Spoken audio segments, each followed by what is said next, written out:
Ito na, 'di ba? Ang daming gulay. Yung iba walang peso, nasa ano lang eh, no? Nasa motor ano. Mm. Agoy. Sitaw.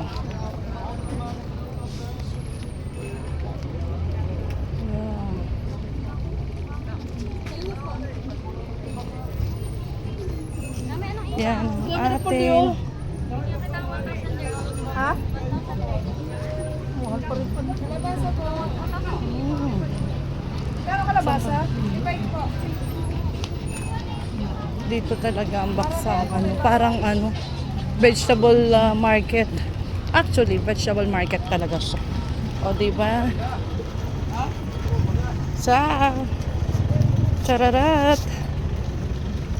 Yan nga lang eh, per bundle ang bibilin mo.